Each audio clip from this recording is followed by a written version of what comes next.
Porque tem um negocinho pulando na tela aqui, eu não sei tirar. Agora saiu. Agora vamos. O meu não tem, mas tudo bem. Leozinho Vieira, pô, que honra. É o segundo, né, mestre? Vacilei no primeiro. Eu vou contar a história. Eu já vou tirar o elefante da sala. A gente gravou um no final do ano.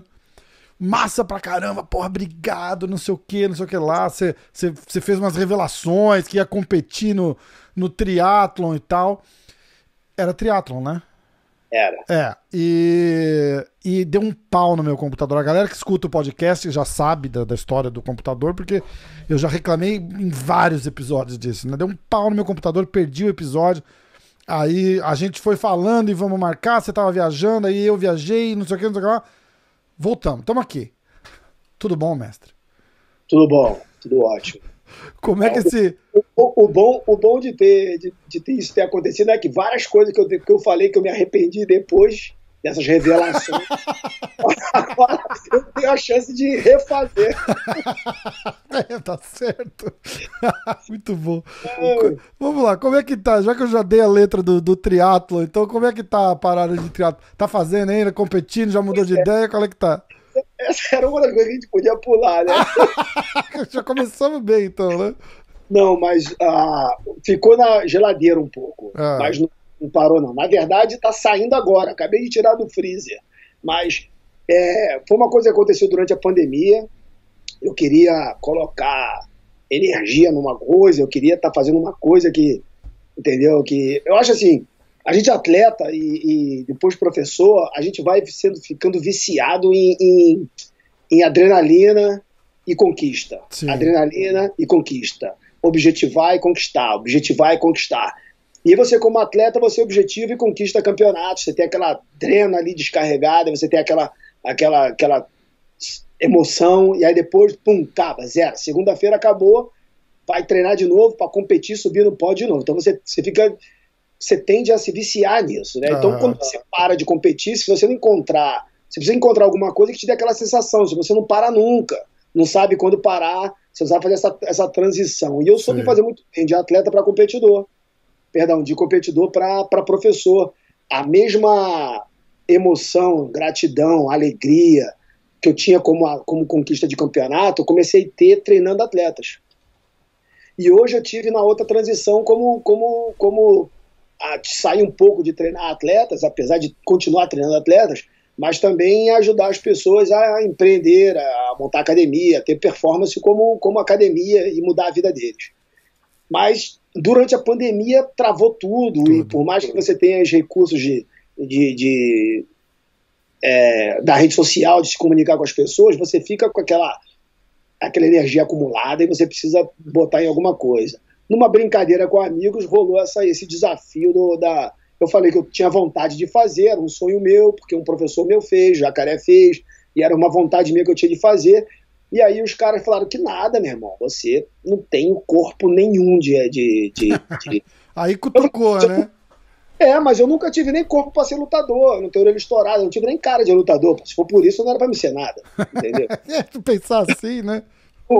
Se você ver meus pódios, eu era sempre o baixinho, o gordinho. Os caras eram trincados. Eu não era o porte físico de atleta que você ia falar, esse cara é lutador de jiu-jitsu. E eu fui, entendeu? Então, por que não? E aí eu comecei a me desafiar eu mesmo, fiz alguns sozinho, pedi ajuda em outros, porque chega uma hora que você precisa ter uma pessoa que vai ao seu lado, porque eu comecei a nadar uma distância mais longa, entendeu? Não sei se o mar era gelado ou se eu tava com medo de tubarão, mas... Puta que pariu, você tá na Califórnia, né, bicho? Pô, cara, teve uma vez que eu tava nadando, cara. Comecei a ver um montão de peixe, e eu parei no meio do negócio, embacei o óculos, comecei a nadar de novo. Falei, se o peixe chegar, pelo menos eu não tô vendo, né? Caralho, você tá maluco, bicho. Tá cheio de tubarão. Eu virei um cagão depois de velho com esse negócio de tubarão, não sei o quê. Porra, eu não consigo mais. Massachusetts, eu morei muitos anos em Massachusetts, antes da segunda leva de migração de tubarão pra lá. Mas, bicho, eu não chego nem. Eu não vou nem perto, eu não tenho nem dúvida. Tipo assim, eu não moro nem o calcanhar, que é pra não arriscar, entendeu? Eu me cago de medo. Na Califórnia, a gente esteve aí no meio do ano passado. Falei, bicho, esquece, entrar no mar aí, não vou. Eu só tenho medo do que eu vejo, né? Por isso que eu embaço o óculos. Eu não tenho medo, entendeu? Os caras às vezes têm medo de fantasma. Eu não tenho medo de fantasma, tenho medo do que eu vejo, tenho medo de vivo. Fantasma eu não tenho medo também, não. Se eu ver. E aí continuou, e aí acabou que eu fiz os triatlos, estava fazendo alguns triatlos aqui, bem, sem ser competição, bem amador, bem comigo mesmo, mas com bicicleta que não era apropriada, com tênis, com tudo bem assim, bem só para se testar. E eu fiz alguns e eu gostei da energia e do comprometimento. E aí eu resolvi investir nisso. Comprei uma bicicleta, e aí eu fiz inscrição, até que foi no nosso outro podcast. A inscrição ia competir na Flórida. Tinha acabado de ser feito, tipo, revelou em primeira mão, né? Exatamente, só que eles cancelaram aquela competição e jogaram para esse ano, né? E ali quebrou tudo, entendeu? Imagina, você se prepara para o campeonato e de repente não vai ter o campeonato. Aí eu desmotivei, entendeu? E aí as academias abriram, as competições voltaram, eu comecei a poder tomar conta disso de novo e não voltei, entendeu? Começou a me tirar desse ambiente. Mas é uma coisa que eu já tirei do freezer e vou fazer e pretendo fazer sim. E você vai ser um dos primeiros a saber que vai ser no mesmo lugar. Pô. Muito legal. Ó, vamos começar lá de trás. Conta da... Eu quero que você conte da criação da Checkmate, mas pra gente chegar ali, a gente tem que falar um pouquinho mais de trás, que é o seu crescimento na Allianz, aí a Allianz quebra e você vai para um lado. Fala um pouco daquela época lá. Tá bom, eu vou fazer uma forma mais reduzida, assim, resumida, porque às vezes já se sabe tanto dessa questão, chega uma hora que a gente nem sabe. Eu já nem sei se mandaram embora ou se eu que saí. A versão oficial já não faz diferença, entendeu? Faz tanto tempo que exatamente. Mas, na verdade, o que se sabe é que, tipo, o Jacaré é um professor fenomenal. Entendeu? O Jacaré, o Romero Cavalcante, e ele criou ele sempre criou atletas para serem professores. Ele criou com aquela coisa dentro de poder empreender, de poder ser o melhor no que você escolher, entendeu?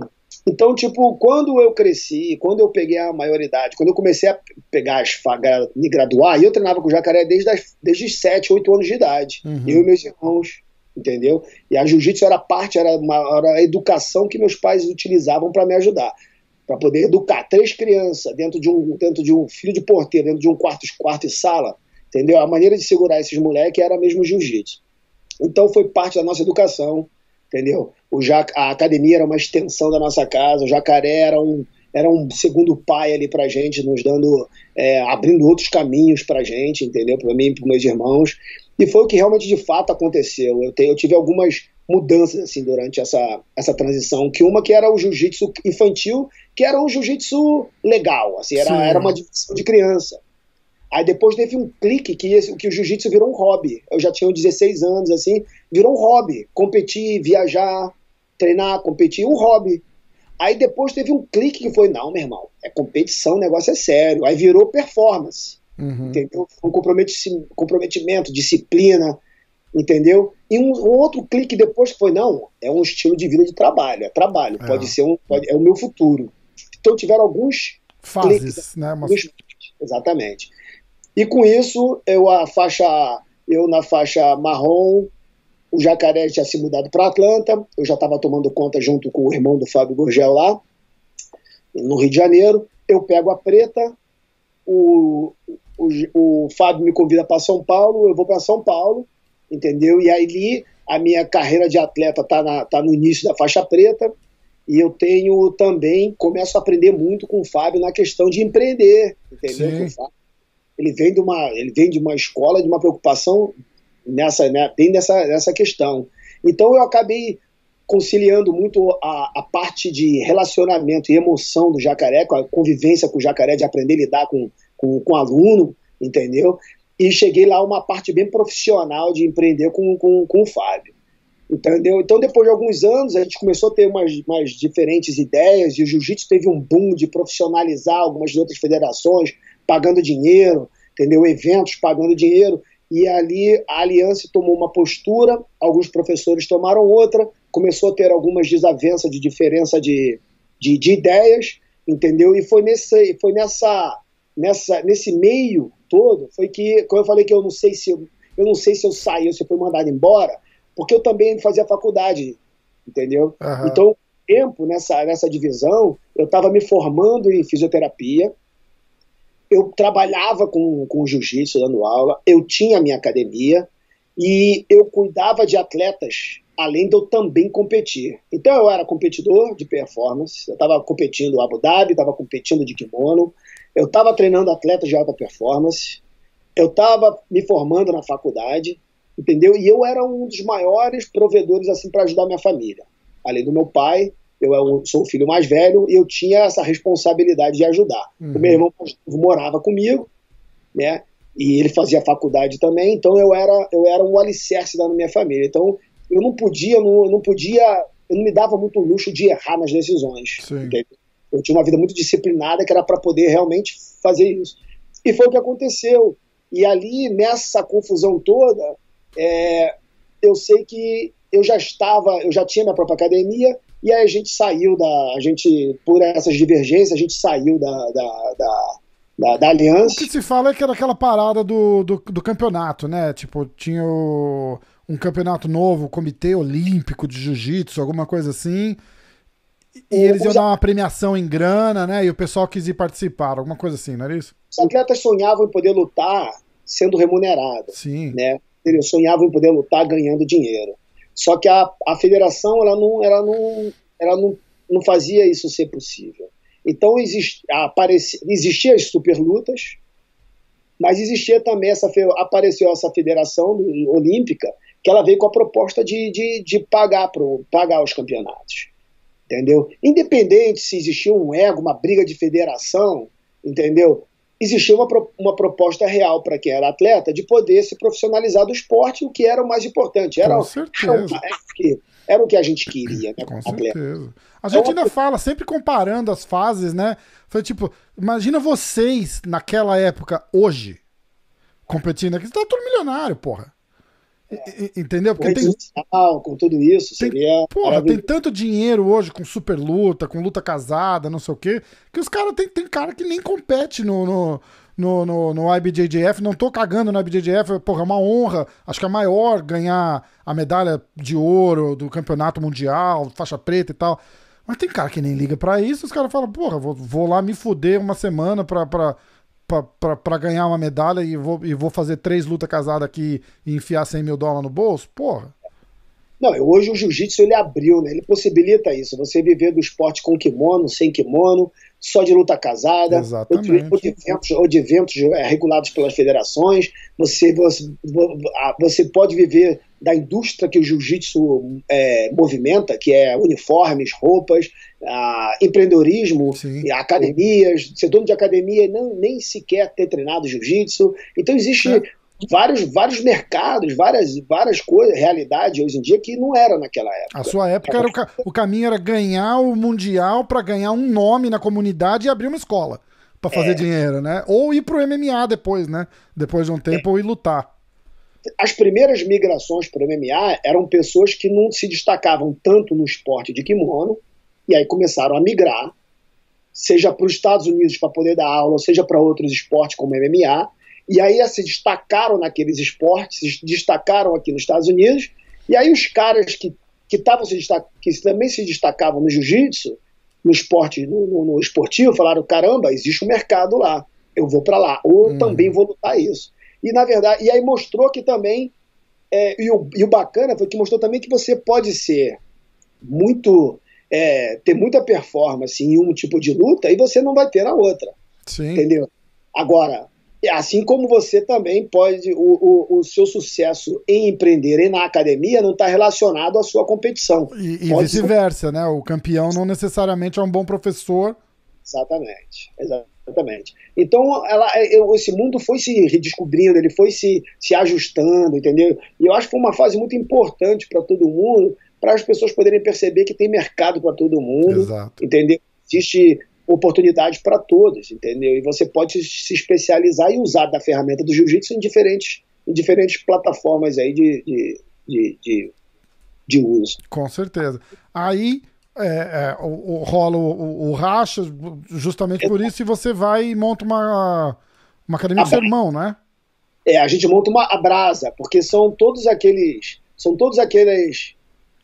os que foram os exclusos, né? Uhum. Todo sentido excluso, que a gente estava numa aliança, ela vinha de um regime bem autoritário, meio ditador. Porque a aliança já era um negócio dos reclusos de outro grupo, né? Tipo, que juntaram e fizeram uma, né? A aliança, ela foi uma união dos alunos do Jacaré, com alguns outros caras que não eram da equipe do Jacaré, mas que não fazia sentido eles lutarem entre eles em competições. Isso. Já que o foco do Jacaré sempre foi em performance de atleta. Naquela época sempre foi performance de atleta. Então, o teu jiu-jitsu, ele tende a ser o que você quer performar, onde você quer fazer performance. Então, entendeu-se que não fazia sentido o Jacaré, o Fábio, o Traven, o Gigi, o Ratinho, todos esses caras terem academias e os alunos dele lutarem entre eles. Exatamente. Vamos unir. Nessa união, veio junto pessoas que não eram dali, que não eram lá com o Jacaré. Sim. Que foi o Silvio Berg, o Castelo Branco, entendeu? Vieram pessoas que eram de outras academias, mas que se juntaram nessa onda e fizeram a aliança. Entendeu? E quando a gente quebra, a gente sai disso, a gente sai com um grupo grande, que era a galera mais jovem, mais atleta, entendeu? E a gente fez a Brasa. E a Brasa nada mais foi do que... A gente saiu de um sistema muito, muito fechado, a gente foi para um muito democrático. Aí tinham 7 donos, os 7 votavam, entendeu? E foi muito democrático. Só que a gente começou a perceber que, tipo, 3 pessoas trabalhavam em prol de todo um grupo. Então, tinha muito, tipo... Aí, na verdade, tipo, a Checkmate, aí foi onde veio a Checkmate. A Checkmate veio ela saiu de um sistema de extrema esquerda com um de extrema direita, e eu falei, não, o caminho vai ser o do meio. Eu sou centrão, né? Existe um cinza, tá ligado? Tipo, tem coisas que eu concordo com um, coisas que eu concordo com o outro, mas tem que ter alguma coisa por aqui. E ali foi onde veio a Checkmate, entendeu? Eu não sabia o que tipo de formato que eu queria fazer com a equipe, mas eu tomei a responsabilidade de eu criar esse formato. E esse meu formato, ele veio de exemplos que eu não queria ser igual. Eu tinha exemplos que eu não queria ser igual dentro da equipe. Eu não queria que a minha equipe fosse tivesse aquele exemplo. Se ele veio e aí veio aquela pergunta: o que eu quero com a Checkmate? Qual que é o intuito? É atleta? Que tipo? É lifestyle? É hobby? Que tipo de coisa? Entendeu? E eu vim com a proposta entendeu? Tipo, eu tenho alguns códigos meus de vida. Eu tenho um código de vida que é muito mais importante do que qualquer coisa para mim. Então eu não quebro esses códigos. E foi onde eu falei, cara, esses códigos vão ser a base da minha equipe, entendeu? Então, as pessoas que entenderem desses códigos vão começar a treinar, vai ser fácil saber quem que tá com a gente e quem não tá, entendeu? Esses códigos não podem ser violados. E ali a gente criou... Você tem realmente tipo uma lista dos códigos? Você escreveu, ou é só uma maneira de falar do jeito que você conduz? Uns códigos de bem tipo Bushido Code, é uma mistura, na verdade, tipo assim, eu sou muito guiado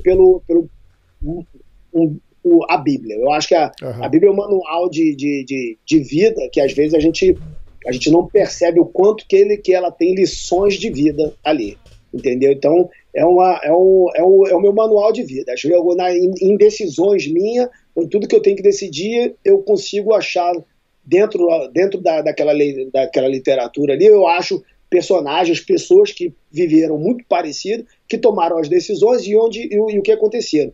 Então tem muitas lições, entendeu? Então é um livro que eu leio muito sério, assim, que eu levo muito a sério e que guia não só a minha vida ou a minha questão familiar, mas também de negócios, entendeu? E eu encontro esses códigos ali dentro, entendeu? Então, tipo, foram foi desses códigos de tratar as pessoas, nesse negócio que a gente levantou a Checkmate. E a ideia foi de ser essa voz, entendeu?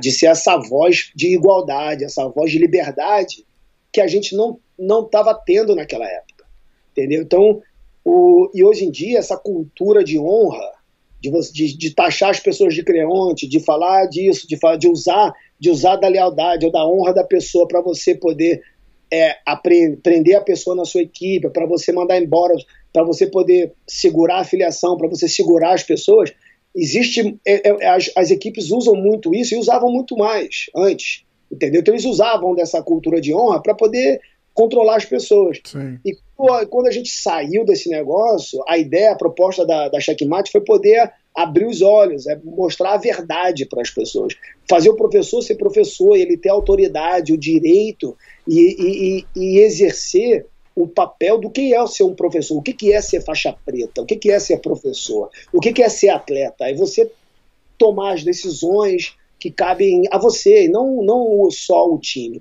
É óbvio que existe um pensamento em grupo, um pensamento no coletivo, mas muitas coisas são feitas pelas pequenas peças de engrenagem, pelas pessoas, no individual também. Sim. Então, a Checkmate veio dando essa liberdade, dando essa consciência para as pessoas de poderem ser eles mesmos e não ser alguém independente. Não criar dependentes, mas criar pessoas independentes que sejam capazes de somar e que eles escolhem estar junto com a gente ao invés de serem controlados pela cultura da honra, ou por um contrato, ou por alguma coisa. Exato. Tinha, né, essa parada do creonte. É engraçado você falar porque tem personagens famosos da história que foram assim, tipo, desgraçados, né, por trocarem de academia ou por trazer alguém de fora.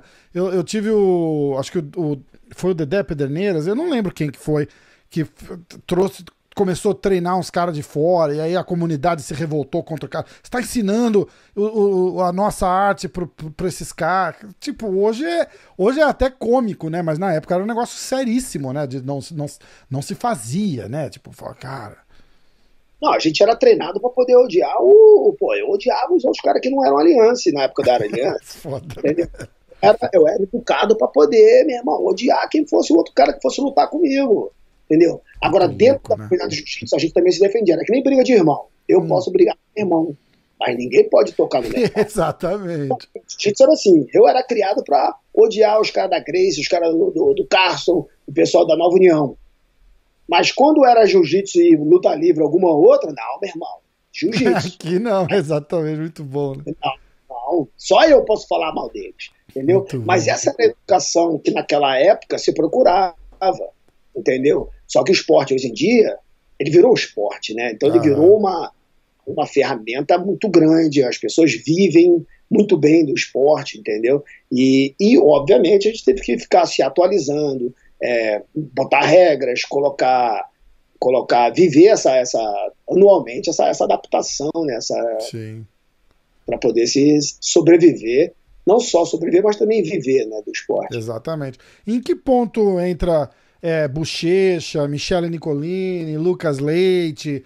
Eu vou deixar um monte de gente de fora, não estou sendo injusto, mas não tem por que listar todos, eu só estou usando alguns dos grandes nomes como referência. E consolida o time, e aí como que é a decisão de vir para os Estados Unidos? A decisão de vir para os Estados Unidos, ela veio, na verdade, em 2005. 2005, na minha segunda luta do ADCC. Porque eu, antes disso, eu já vinha para os Estados Unidos fazer super lutas, lutando com o Matt Serra, lutando com alguns eventos de luta casada, entendeu? Lutando muito dessas lutas mesmo de hoje em dia, de submission, né? Eles tratavam muito wrestling com jiu-jitsu. O Matt Serra era bom de jiu-jitsu mesmo, quando era uma mulher? Era mesmo? Campeão da ADCC. Sim. Né? Muito bom. Então, tipo, mas a gente lutava só sem kimono, eles só lutavam sem kimono. Sim, exatamente. Toda essa onda que a gente tem hoje, do jiu-jitsu sem kimono, Gordon Ryan, sei que lá, existia essa galera antes também. Aliás, eu quero só deixar bem claro aqui pra quem estiver ouvindo que dessa vez não fui eu que falei Gordon Ryan, tá? O pessoal pega no meu pé, fala lá, já vai falar de Gordon Ryan de novo. Falo, mas eu vou te falar, eu sou fã do cara. Tem que falar, porra, não é? Eu vou confessar que eu tenho as minhas ressalvas do como, mas ele é um cara extremamente bom atleta, lutador. Sim. Tem o direito, tem a propriedade para falar as coisas que falam. Ele gosta de usar essa ferramenta de se vender. Eu acho que hoje em dia é uma ferramenta que o atleta precisa aprender. Exatamente. Concorda ou não com o método, né? Ele não precisa ser arrogante, ele não precisa ser desrespeitoso, mas ele precisa saber se vender, ele precisa saber se comportar, se colocar dentro da mídia social dele, porque exatamente. É o que vai levar ele para lutar. Então eu acho que... E ele usa muito bem isso. Sim. Agora, o que eu coloquei das pessoas sem kimono, ele luta exclusivamente sem kimono. Exatamente. E ele defende a bandeira de jiu-jitsu, entendeu? Então, tipo, eu acho isso bacana demais. Também acho. Eu acho o seguinte, a galera tem raiva porque ele não é brasileiro. E aí os caras falam, esse cara, não sei o que. Eu falei, bicho, enquanto não aparecer, infelizmente, a verdade é essa. A gente teve ali o Bochecha que perdeu a DCC pra ele por um negócio ridículo, mas, pô, no final da história perdeu. E nem tá aqui mais. O problema, eu já falei com tanta gente sobre isso que eu meio que... Pra ter um cara do tamanho dele, com a técnica dele, são poucos já, né? Já filtra bastante, por isso que o Bochecha era uma das grandes opções, mas o Bochecha foi pro MMA. Então, infelizmente, a gente vai ter que engolir seco até chegar um cara que pegue o cara. Não tem o que fazer. O Pena ganhou dele. Né? Sim, o Pena. Mas aí o Pena tem toda aquela história do... mas o Pena ganhou dele, ele não era o mesmo cara, mas também não era o mesmo Pena. E aí eles estão... Eu tive com o Pena aqui, o Pena tá doido pra fazer o ADCC do ano que vem contra ele. E, porra... Tem que lutar, eles têm que lutar. Exatamente, tem que lutar. Mestre, que luz é essa que acendeu aí? Ó? Deixa assim, se der. Porque tava bem escuro o vídeo. Tá bom. E aí falar de jiu-jitsu e não mencionar o cara, principalmente quando a gente fala de jiu-jitsu sem kimono, que foi o assunto, né? A referência hoje, porra, é o melhor do mundo hoje, não tem como negar. Quem quiser negar isso é maluco. Pode não gostar do cara, tudo bem, tem todo o direito de não gostar. Mas negar que o cara é bom, que o cara é... E eu pergunto, eu cutuco todo mundo, eu falo, o cara é bom mesmo? O cara é bom, porra, muito técnico, o cara é foda. Às vezes os brasileiros nós somos muito emotivos, entendeu? Exatamente. A gente age nas nossas respostas, age nas nossas ações muito no emocional. Mas, de fato, a gente não dá para desmerecer. O cara, ele tem um mérito. Ele é o melhor atleta sem kimono, tem provado isso, entendeu? Óbvio que o Pena parou ele, ganhou dele, se eu não me engano, 2 vezes, entendeu? É óbvio que essa luta deveria acontecer mais vezes, mas ele tem o mérito dele. A questão que eu quis dizer é que o jiu-jitsu antes, mesmo na minha época, eles tinham essas pessoas. O Matt Serra, ele era o cara do jiu-jitsu, aluno do Renzo, que só lutava sem kimono. Foi campeão do CC. E que só lutava sem kimono e sempre defendeu o jiu-jitsu, mas só lutava sem kimono. Tinha o Dean Lister, que era a mesma coisa. E eram pessoas que eram esse estilo mais americano, de poder se vender, de falar, entendeu? Eu acho que como você tocou numa questão da nacionalidade, eu acho que às vezes o brasileiro realmente quer proteger o brasileiro. Mas eu acho que, independente disso, eu acho que o bacana do jiu-jitsu é que a gente não tá nem aí pra nacionalidade. Entendeu? Eu acho, é o que eu vejo dessa forma. Checkmate, aliança, a gente quer saber da equipe, entendeu? E eu acho que, eu acho que essa é uma grande vantagem do nosso esporte. Agora, naquela época já existiam essas pessoas também, entendeu? E fazia com que a gente ia pra cima lutar. Eu fui lutar, lutei com o Matt Serra, entendeu? Fiquei amigo de Lister, treinei com ele, mas ele lutava direto com o Comprido. Nós tínhamos pessoas de jiu-jitsu que compravam essa briga que ia pra dentro. Uhum. Hoje a realidade é uma outra. O esporte, ele cresceu muito. Não dá. Se você pegar os campeões, dificilmente você vai ver o cara tendo performance de kimono e sem kimono. Então, pela quantidade de campeonatos, porque o que evolui um esporte é a competição. E até uma dos podcasts que vocês estavam falando com o Comprido, ele ressalta isso. né? A competição, ela faz com que o esporte ela cresça muito. Sim. Então, antigamente, as competições sem kimono eram super lutas, era uma em poucas. Então era meio do ano. Então o cara conseguia se dedicar inteiro para o jiu-jitsu, depois se dedicar para o sem kimono. O Abu Dhabi veio de 2 em 2 anos. Então o cara se dedicava muito tempo de kimono, depois se dedicava só para lutar sem kimono. Exato. Era mais comum você ter performance de kimono e sem kimono. Hoje, as competições sem kimono são muito mais ocasionais do que as de kimono. É campeonato todo fim de semana. Exatamente. Exatamente. O sem kimono evoluiu de maneira enorme. Entendeu? Então, o atleta que tá de performance de kimono, querendo ir para o sem kimono, não vai acompanhar. Vai ajudar, mas não vai acompanhar. Então, as pessoas, os atletas que querem ter performance de kimono, elas vão ter que treinar muito mais de kimono. Quem tiver que ter performance sem kimono, precisa treinar muito sem kimono. Vai ter que dedicar a sua vida a um ano, vai ter que dedicar um tempo para aquele treino. Porque onde você colocar o seu tempo, ali vai estar a tua performance. Exatamente. E dificilmente hoje você vê o cara sendo o campeão dos dois. Você vai ver o cara chegando bem em um, chegando no outro. Mas não dá performance igual. Então você pode... Então, tendo isso em vista, as pessoas precisam acompanhar esse desenvolvimento do esporte e também escolher e ser bem esclarecido com essas questões, entendeu? E não querer botar tudo no mesmo saco e querer julgar, entendeu? Agora, exatamente.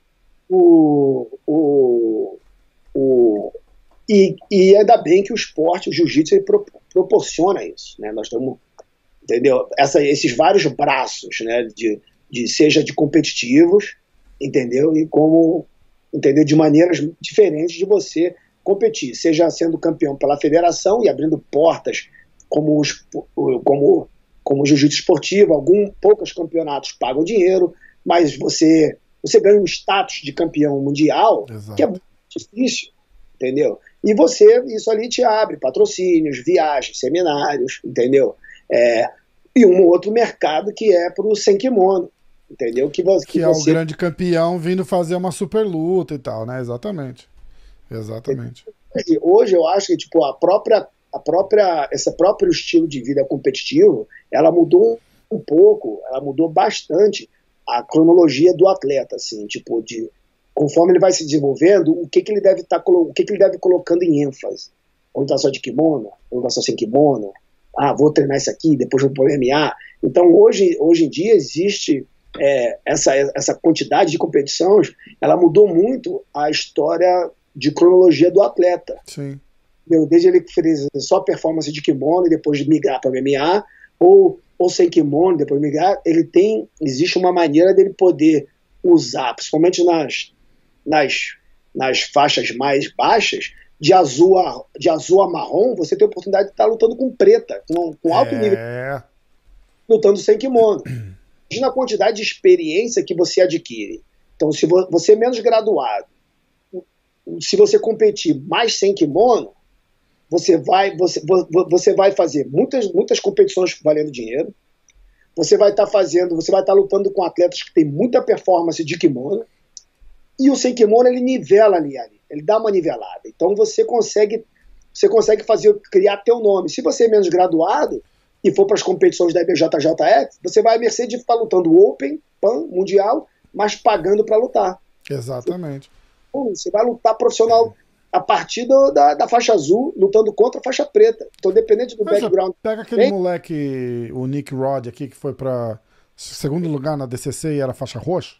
Sim, exato. Então, o sem kimono, ele te propicia isso. Quando você chega na marrom e preta, quando você chegar na preta, entendeu? Você vai chegar na preta, hoje em dia os caras estão pegando preta com 21 anos. Doideira, né, cara? Pega a preta com 20 anos, você pode se colocar aí, 3 anos, 5 anos, para saber que tipo de faixa preta que você vai ser de kimono.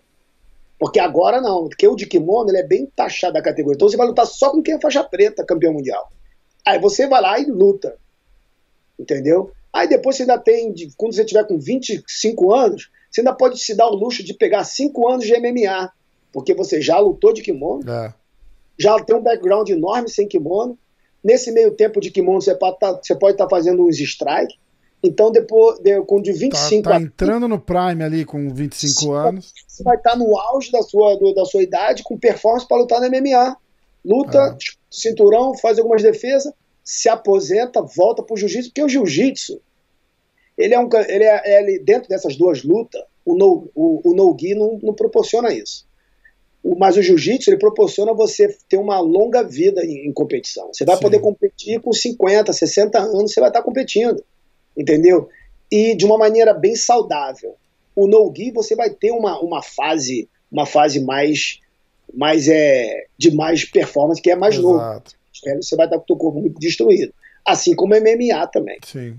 Então você consegue, hoje em dia, a quantidade de esporte, de competições que deu, abriu essa oportunidade da pessoa planejar, entendeu? Uma carreira realmente vindo de luta, até o MMA. Então ele pode começar com esse kimono e jiu-jitsu, ir para um jiu-jitsu e se testar nas 3 modalidades diferentes. Exatamente. E aí você estava competindo bastante aqui, aí você resolve trazer o time para cá, né? Exato. Aí, então, quando eu vim lutar em 2005, eu vim na defesa do ADCC. Eu fui campeão em 2005 no Brasil, na 66. Eu vim lutar aqui em 2005. E aí eu vim com uma equipe para fazer camping. E eu procurava lugares para treinar. E a gente foi treinar na academia de um amigo meu que era dono da academia, em La Habra. E a academia, ela era do Javier Vasquez. E ele abria o horário e deixava a gente treinar fora do horário dele, que era super gente boa. E a academia, e a gente treinava lá ou treinava na academia, em New Bridge, na academia do John Wano. Eram 2 lugares que a gente fazia o nosso campo, porque a gente não tinha academia aqui nessa época ainda. E nesse tempo desse campeonato, o Javier Vasquez, ele se mudou. E a academia ficou lá. E aí, na conversa com o dono da academia, eu resolvi assumir La Habra. Não morar aqui. Mas eu falei, cara, deixa eu botar aqui uma checkmate aqui. Que massa.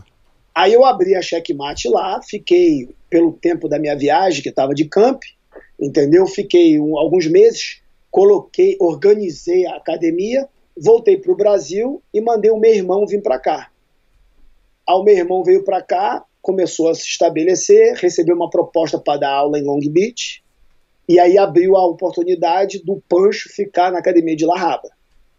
O Pancho começou a treinar, o boom do jiu-jitsu e MMA. O Dan Henderson chamou o Pancho para poder ir com ele para criar uma academia lá em Temecula. Que massa. Aí o Pancho saiu, eu mandei o Lucas. E o Lucas, ele foi o cara que ficou, mas que ele continuou esse meu trabalho que eu comecei, de vir trazendo bochecha. Ele trouxe o João Assis, ele veio trazendo o Lapela, ele veio trazendo outras pessoas que voltaram, mas começou a abrir, a gente começou a se espalhar, e aí veio essas oportunidades mais de poder trazer a equipe inteira para cá. E aí depois que eu mandei todo mundo, aí veio você, né? Lógico, muito massa. Muito massa. Como que descobre, o Bochecha chega quando na academia? Como que se descobre um cara desse? Como que você já vê desde cedo e fala assim, esse cara é diferenciado, esse cara vai ser foda, ou vai acontecendo e aí você vai dando atenção? Porque, porra, é raro, né? O Bochecha, ele foi um acaso nosso, mas foi um produto do estilo de vida dele, né?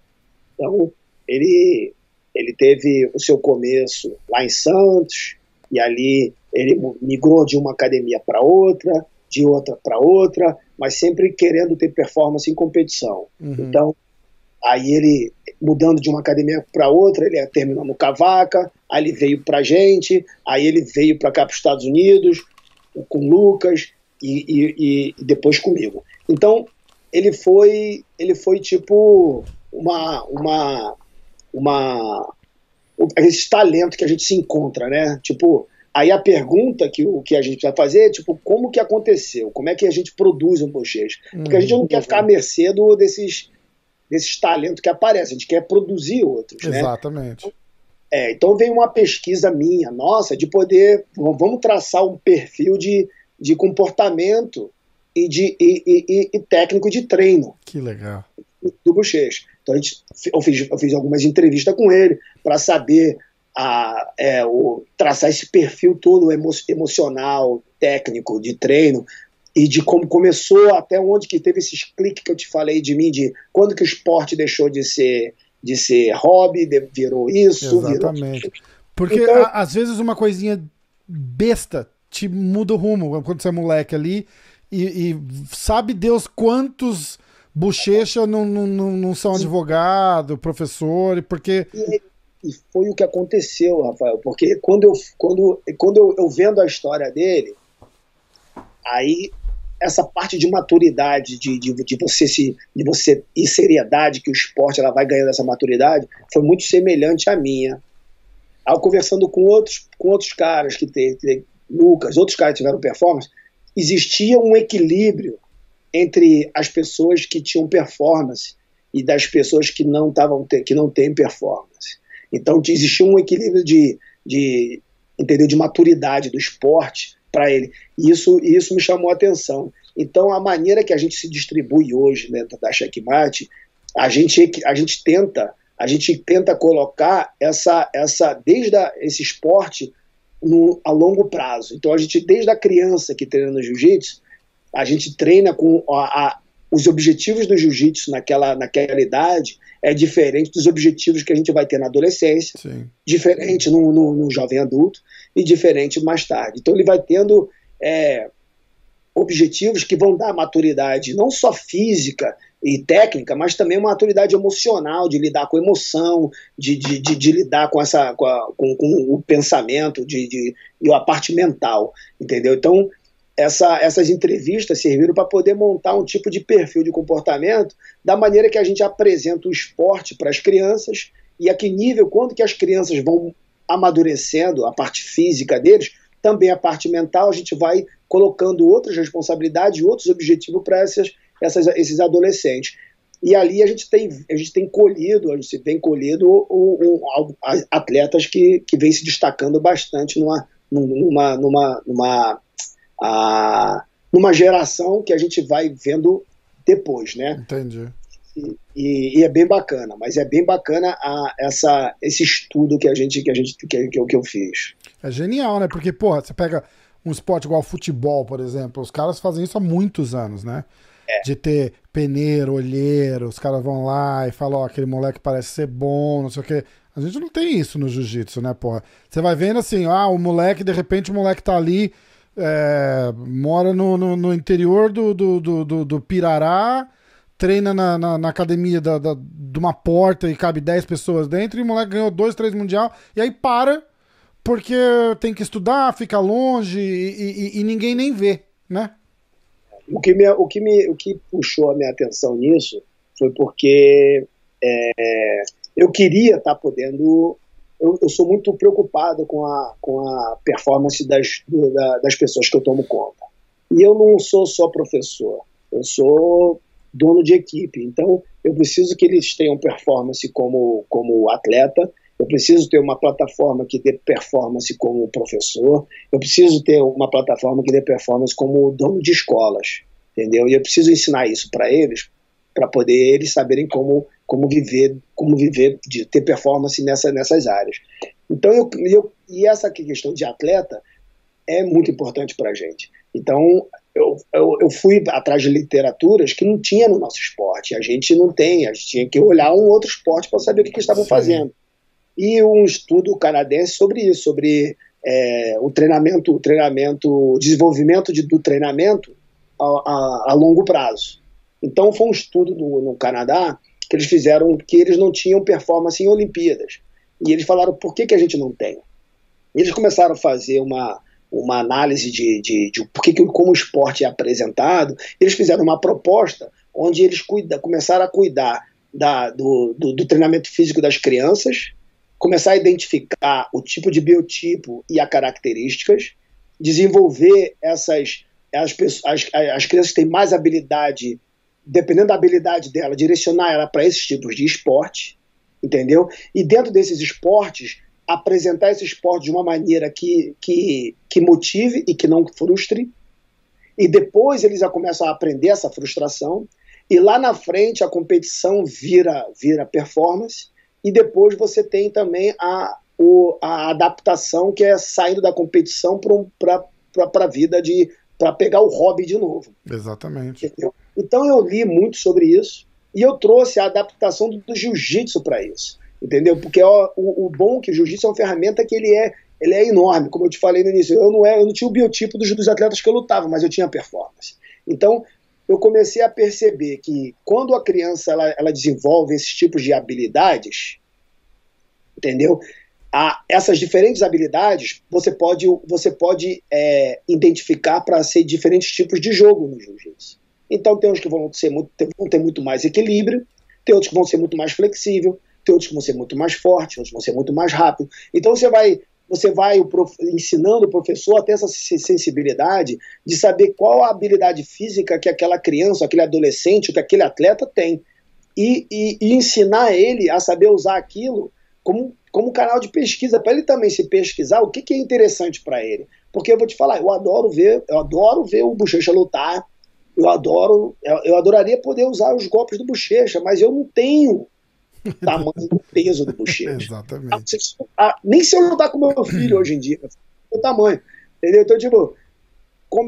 Então, eu preciso saber copiar pessoa que tem um biotipo parecido com o meu, pessoas que têm habilidades físicas igual a minha, e provavelmente o nosso jogo vai ser muito mais semelhante, entendeu? Então, dentro dessa dinâmica, somado a uma maturidade psicológica, entendeu? De apresentar o esporte, de fazer ele entender de lidar com as emoções, controlar essa emoção, além da parte mesmo fisiológica, de estar a criança entrar na puberdade, e as meninas têm um tempo diferente, o outro dos meninos. Então são várias variações que você tem que colocar numa equação para você poder produzir um bochecha. E essa é a nossa busca, a gente tem essa equação que a gente está fechando, e obviamente não é uma equação fechada, existem umas variáveis, mas a gente tem feito, a gente sabe que a gente está dando tentando um bom resultado quando a gente vê que muitos dos nossos atletas estão sendo recrutados, né? Estão querendo recrutar os atletas, estão querendo isso, então a gente sabe que a gente está fazendo um caminho correto. Isso é um problema hoje, essa parada de time ainda. Como que pode ser até uma pergunta idiota, mas como que monetiza um time de competição? Porque e eu vou voltar lá para trás, porque hoje, de repente, é até mais simples, né? Mas, tipo, a sua época lá, vocês tinham um time de competição e tal, todo mundo pagando para treinar, a grana para aquele time de competição vem de onde? A academia, a melhor academia, aí é a que vai ter mais aluno, pagando mensalidade para poder bancar o time de competição, era isso?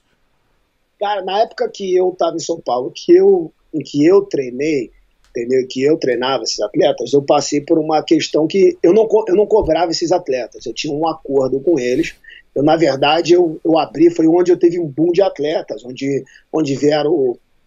chegou vários atletas meus de São Paulo, inclusive o Galvão veio junto com o irmão deles, vieram junto nessa leva para treinar comigo. Eu não cobrava os atletas, mas eles tinham certos compromissos com a equipe que eles precisavam cumprir, entendeu? E eu era praticamente o senhor da vida deles, mas eu falava, ó, treino, competição, e essa competição eu direcionava.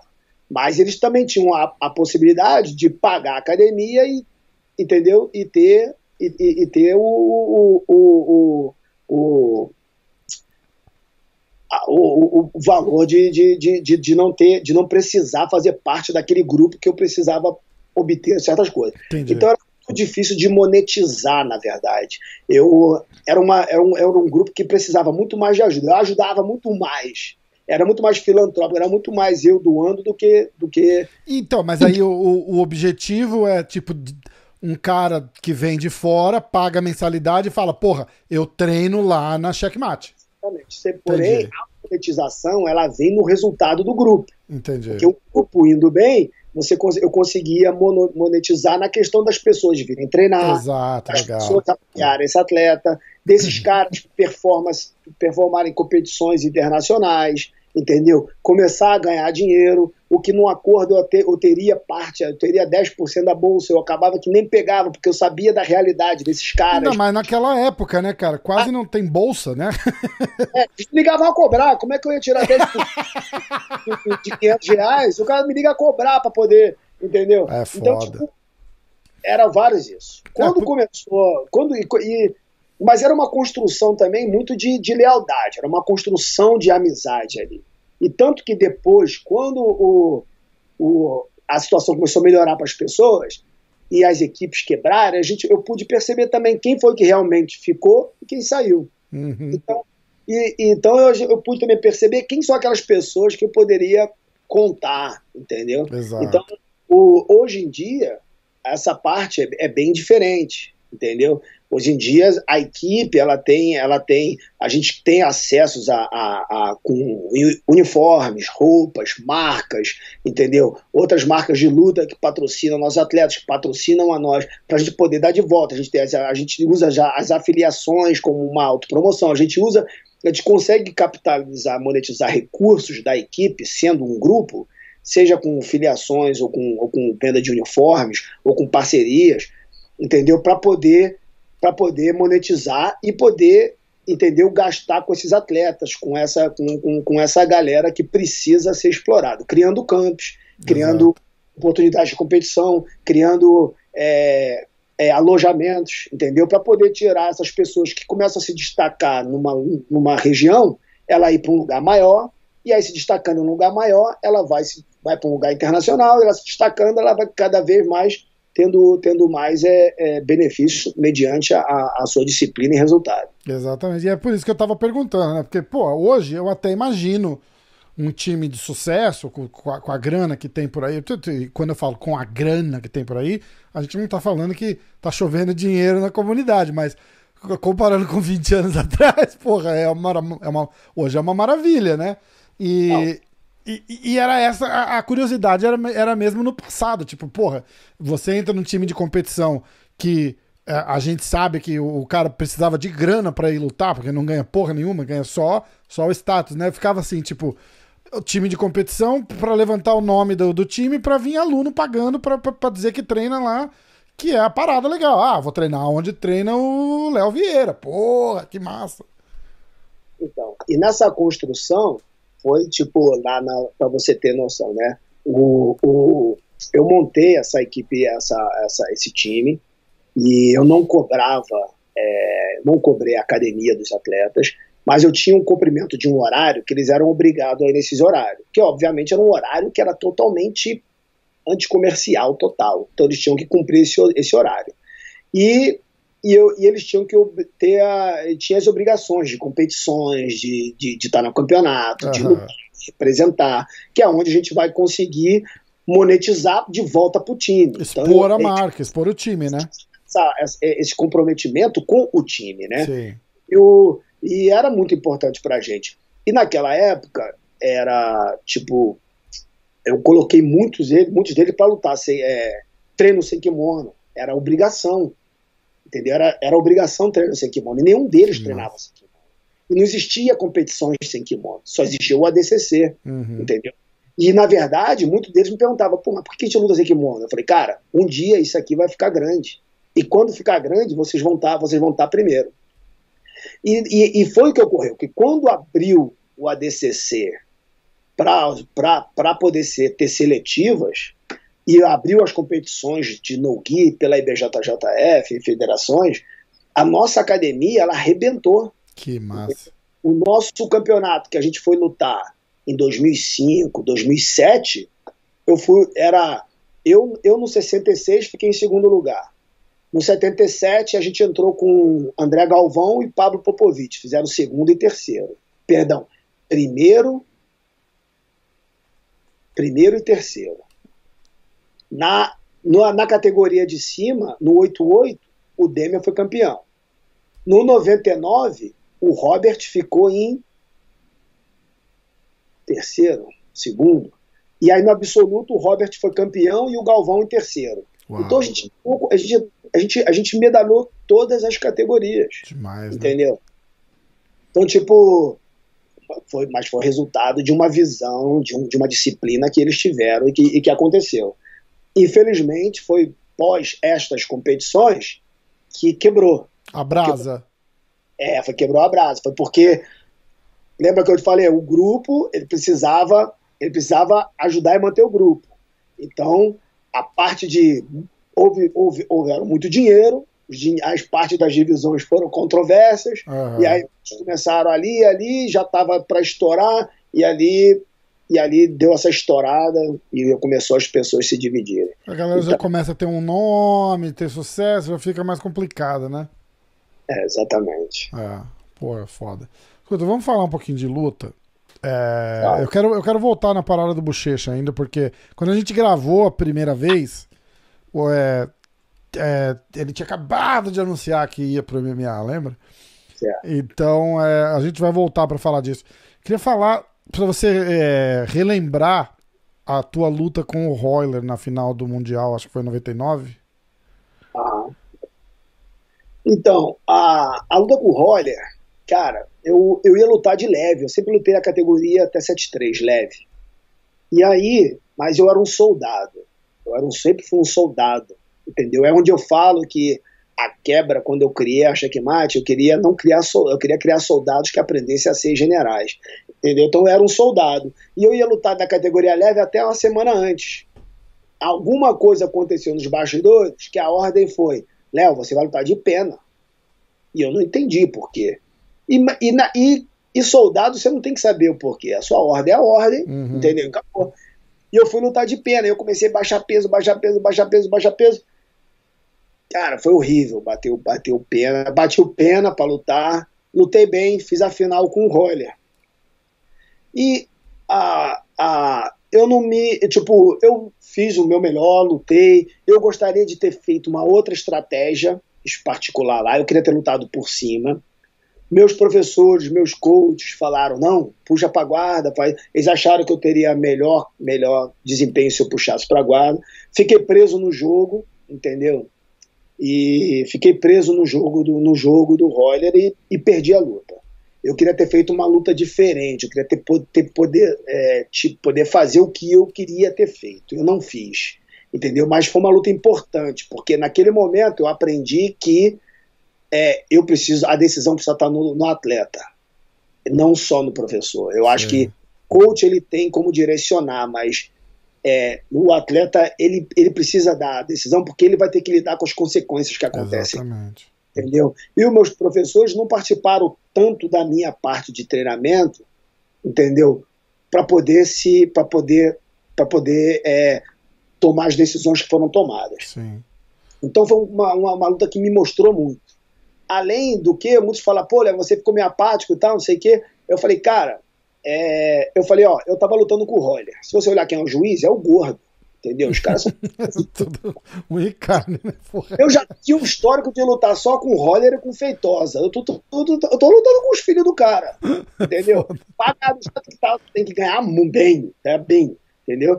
Então, tipo, e a minha convicção, a minha questão, ela é de jiu-jitsu. Eu luto jiu-jitsu, entendeu? Então, a minha cabeça sempre foi assim: eu nunca me incomodei em perder. Eu não tinha problema em perder. Eu não queria perder pro cara se o cara tivesse mais jiu-jitsu do que eu. Isso me incomodava, porque eu falava: caramba, o cara tem mais jiu-jitsu que eu. Você não queria sentir que o cara era melhor que você, né? E eu sempre falo isso, é engraçado você tocar nesse assunto. São mais diferentes. Eu sou performance. Cara, você pode entrar ali com um golpe, amarrar o cara e ganhar a luta. Sim. Entendeu? Olha, é uma mentalidade. A minha mentalidade é: eu quero ganhar no jiu-jitsu. O cara não pode ser melhor do que eu no jiu-jitsu. Isso era uma coisa que era minha. Eu não queria, não aceitava, entendeu? Eu queria... Então, todas as vezes que eu ia pra luta, eu ia pra rachar, entendeu? Então, eu perdia, mas eu perdia... A minha análise era: eu perdi em quê? Eu perdi porque eu errei no jiu-jitsu, porque eu errei na posição, que o cara foi melhor do que eu no jiu-jitsu, que o cara fez o que o cara fez. Então, quando eu perdi as lutas, nesse caso, quando o Royler precisou de usar da estratégia para segurar a luta, para me ganhar, eu falei, cara, olha que nível que eu cheguei. Sim. Pro cara que é o meu maior fã, entendeu? Que eu via ele competindo. Ele era meu vizinho lá da rua. E ele batendo em todo mundo, bateu em todo mundo da minha geração. E ele precisar de usar desse recurso para ganhar de mim, eu me senti, eu falei, cara, eu tenho jiu-jitsu. Sim. Eu tenho mais jiu-jitsu que ele, entendeu? Agora, eu que fui o tolo de não usar da estratégia para poder lutar com ele, entendeu? Agora, a minha preocupação naquela época, e é independente se uns vão falar se estava certo, estava errado, estava certo, a minha preocupação era em ter muito mais jiu-jitsu. Não era se incomodar, minha preocupação era performance de jiu-jitsu, entendeu? Então eu queria lutar jiu-jitsu, não me incomodava em perder caso fosse nisso. Depois eu fui entender também, depois eu comecei a mudar, falei, vou precisar de usar da estratégia. Exato. E a tua parada com o Shaolin, né? Que a gente tava falando antes de começar o podcast. Você falou disso do Shaolin e tem a história com o Feitosa também, que ele ganha um mundial na guarda sua, né? Te segurando ali, tipo, você falou, tipo, de estratégia mesmo, né? E aí você tava falando das lutas com o Shaolin, que saía na porrada mesmo. E eu tinha. Perdão. Não, vai que eu ia falar, eu tenho até a luta. Eu tinha essa característica, né, de estar lutando, de parar, de não parar. Eu não sabia que era ponto, não estava nem pro ponto. Eu não queria parar, eu queria estar pontuando, eu queria estar na performance, eu queria pegar, eu queria estar nesse jogo, eu queria estar lutando. Então eu não fazia, bota 2, 3, 4 pontos de diferença, segura a luta. Não tinha essa na minha cabeça. Minha cabeça era estar o tempo inteiro ofensivo, lutando. Obviamente, se você percebe que o seu jiu-jitsu não é o suficiente para parar uma pessoa, você vai precisar de uma estratégia. É onde entrou. E foi o sucesso, 50-50, lapela. Entendeu? Qual foi o sucesso da 50-50? Entendeu? O cara não tinha jiu-jitsu para parar da onde veio. A pessoa guardeira não ter como parar o passador, eles criaram a 50-50 para poder segurar o cara, entendeu? E pontuar de uma maneira segura. Então eu parava o cara, entendeu? Então, se começaram a se entender no jiu-jitsu, que você não precisava ser melhor lutador que o cara. Você só precisava ter a melhor estratégia. E saber explorar Isso é bom, porque você coloca o jiu-jitsu, você abre o jiu-jitsu, oportunidade para todo mundo, você precisa ter uma estratégia e você ganha. Por um lado, você cria uma mentalidade de estratégia, entendeu? E você, ao invés de criar pessoas que têm um jogo muito ofensivo, você começa a lutar muito defensivo, a pontuar e parar, fazer a vantagem, jogar para a decisão do juiz. Mas isso, ao longo prazo, fez o jiu-jitsu virar uma luta de contra-ataque, virar uma luta de defensiva, entendeu? Virar uma luta de amarração. Não, você tá sendo muito polite pra não dizer que ficou chato, porque, porra, pra mim, né, eu gosto sempre de falar pra mim, porque eu sou um cara que, eu amo jiu-jitsu, mas eu não sou do jiu-jitsu. Cara, não tem tirando lutas selecionadas de personagens lendários, né, você sentar pra assistir um IBJJF, e de novo, não tô falando, pode ser qualquer campeonato, eu só vou usar o IBJJF como referência, é um saco, porque os caras não lutam pra ganhar, os caras lutam pra não perder. Mas vou falar, mas isso é uma mentalidade que se instalou no jiu-jitsu, esse driver mental, e não sai. Eu fui lá pro BJJ Stars, eu vi os caras lutando, entendeu? Todos os caras de leve a pesado, eles querem lutar numa estratégia de poder pontuar e segurar a luta. Se você pontuar antes, segura. Ou você luta segurando a posição para pontuar no final. Então virou uma mentalidade de ganhar por isso. E ali você criou uma luta chata, você criou realmente uma luta desinteressada, independente se o cara é bom de jiu-jitsu. E ali você não vê performance do atleta, você vê uma estratégia. E foi aonde o no-gi ganhou fama, porque o no-gi não veio com isso. O no-gi veio pra pegar. Então tu vê dois caras indo pra se matar. A mentalidade por trás do MMA. Mas hoje já mudou um pouco isso também no no-gi, né? Oi? Hoje também já mudou um pouco isso no no-gi também, né? Sim, mas a mentalidade das competições do MMA e do no-gi, ela te bota num jogo muito mais ofensivo. Sim. Entendeu? Ela te bota num jogo ofensivo, porque não ter pegada e você tá. Então a mentalidade por trás ela é um pouco diferente da do jiu-jitsu. A do jiu-jitsu ela te dá muito recurso de competição, os atletas estão muito interessados nessa de segurar e pontuar depois. O Seikimono, entendeu? Essa proposta de ser é muito mais ofensivo e acaba sendo muito mais interessante de se ver. Agora, é só uma questão de mudar a cabeça, o comportamento ou a regra se reajustar para fazer com que essas lutas sejam mais dinâmicas. Dinâmicas, Exatamente. Eu tava até, quando eu tive com o Bochecha no podcast, eu tava até falando dessa parada de submission only. Eu acho que eu usei o exemplo do EBI como o que ele achava da regra e tal. Ele falou, cara, é meio foda, porque o cara sabendo que ele vai poder fazer um overtime nas minhas costas, ele vai me amarrar a luta inteira, porque ele sabe que depois ele tem a chance de estar nas minhas costas. E aí ele volta a parada da honra, ele fala assim, ele não mereceu estar nas minhas costas. Entendeu? Então é tudo muito subjetivo mesmo, né? Tem cara que vai pra lutar e tem cara que vai pra amarrar e vai ser assim, não tem muito jeito. Exato. As regras de submission only, eu acho que deveria ser só submission mesmo, né? Então, tipo, às vezes é submission only, mas aí no final a luta ela vira uma interpretação onde juízes vão decidir quem ganhou, e aí o critério varia, né? Então, tipo, eu acho isso ruim. A questão do IBA é um pouco melhor, porque aí o cara começa nas costas, começa com armlock, entendeu? Eu discordo da maneira que eles começam, eu acho que daria para fazer isso, entendeu? Porque se você pensar num evento, o evento ele precisa também ter luta. Se a luta empatar e você levantar a luta um empate, você não vai ter decisão. Então o evento vai acabar um evento que vai perder a credibilidade. Sim. Vamos botar os caras para lutar. Os caras lutaram a empate. Cara, e é uma cultura daqui isso. Eles odeiam empate, já reparou? Eu trouxe um amigo meu americano. Eu trouxe um amigo meu americano para assistir futebol uma vez aqui. Acho que era um jogo da Copa do Mundo. E, pô, tem jogo do Brasil, vem em casa, vão assistir, não sei o que, churrasco, cerveja, igual a gente faz no Brasil, né? E o jogo acabou 0-0, cara. E esse cara não entendia. Ele fez assim, eu sentei, eu vi 2 horas isso aqui, acabou 0-0. Falei, acabou 0-0. Ele falou, mas e agora? Eu falei, não, agora nada. Ele falou, nada, tipo, não tem ponto, 0-0, ninguém ganhou. Eu falei, não, ninguém ganhou. O cara não entendia, eu falei, como que ninguém ganhou? Alguém tem que ganhar. Eu falei, não ganhou, ninguém ganhou, empate. Eu falei, não é possível. Eu acho que eu acho que a cultura do submission only deveriam existir umas regras que fizessem com que a luta da finalização fosse o critério de desempate, o overtime, alguma coisa.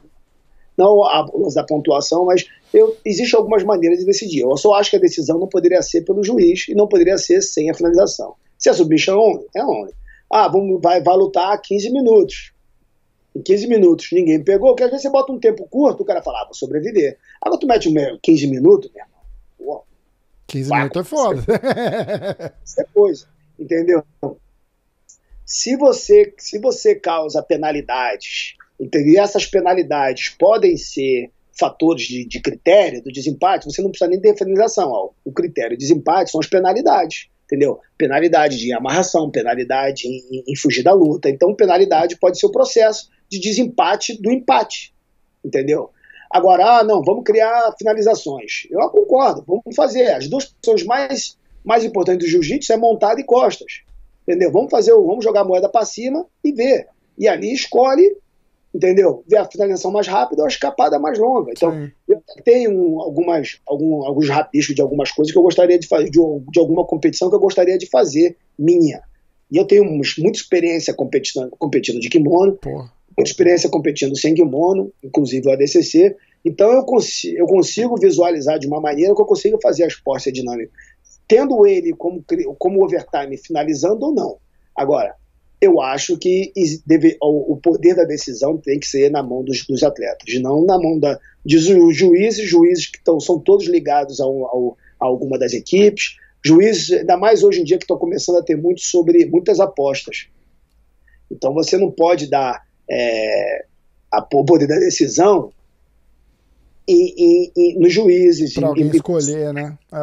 Tem que ser realmente o atleta, ele tem que estar decidindo. E eu concordo, eu acho que realmente o empate pode ser algo chato, entendeu? Exatamente. Final de 15 minutos, nossa, empatou. Não, a gente vai ter um overtime aqui, vai começar a montada, aquele que sair, aquele que pegar é um shot para cada um, pegou, te vê que é uma rápida. Se escapou, te vê quem escapou mais rápido. É meio que o EBI faz, né? Vocês falam, pô, mas o cara não teve o mérito. Não teve, mas você teve 15 minutos para poder sair na porrada batendo no cara. Não bateu, a gente vai ter que achar uma solução. Vai ter que dar um jeito, concordo. Se o cara coroa, o melhor disso daí. Concordo. Ó, eu tenho aqui, que a gente separou, uma luta sua com o Shaolin. Como que era aquelas lutas com o Shaolin? Me conta um pouquinho, que a gente falou mais das lutas com o Shaolin antes de começar o podcast do que agora, né? Se você tiver que mapear o seu, entre aspas, arqui-inimigo, é o Shaolin? Cara, eu não sei se foi o arqui-inimigo ou se foi o meu coach, porque ele me estabeleceu exigir a minha melhor performance, claro, né? Cada campeonato. Então ele era um puta de um professor pra mim, entendeu? Então, tipo, eu acho que eu vejo dessa forma. Agora, ele realmente, porque muitos dos meus outros adversários, eles eram muito estratégicos. O Shaolin, ele vinha para me exigir mentalmente, vinha para me exigir a luta de uma forma bem disputada, uma luta que não só de atenção, mas de tomada de decisão rápida, entendeu? Então, e você tende a cometer muito erro quando você tem que fazer decisões rápidas. Então, eu costumo falar nas graduações, né? A diferença de uma faixa para outra, ela está nesse tempo de resposta. E quando você coloca 2 faixas pretas para dar respostas muito rápidas, entendeu? É quando você percebe o erro. E eu e o Shaolin, a gente ia para saber quem tinha o mais rápido, o jiu-jitsu mais dinâmico. Então era o pau quebrando, meu amigo. Então exigia bastante. E essa aí foi a primeira luta de faixa preta minha e dele. A gente ouvia-se muito falar um do outro, assistia muito as lutas. Eu assistia pelo menos muitas lutas, assistia as lutas dele. Eu vou dar um play aqui. Inclusive eu vou falar para quem estiver assistindo, esse vídeo é do canal do Baleia, do Ricardo Amendolia. Então se inscreve lá no canal do Ricardo, que ele vai ser camarada e vai deixar a gente passar o vídeo aqui. Eu vou botar um link e tudo, faça direitinho para ele, que ele é dos nossos. Você consegue ver legal ali? Vejo, mas ele já me derrubou, fez 2 pontos. Ele começou na frente, ele puxou para a guarda, entrou embaixo e me cravou no chão. Só que eu sabia que era uma luta longa também, né? E ao contrário que muitos pensam que eu não sei de fazer guarda, eu faço guarda também, cara. Faço bastante guarda.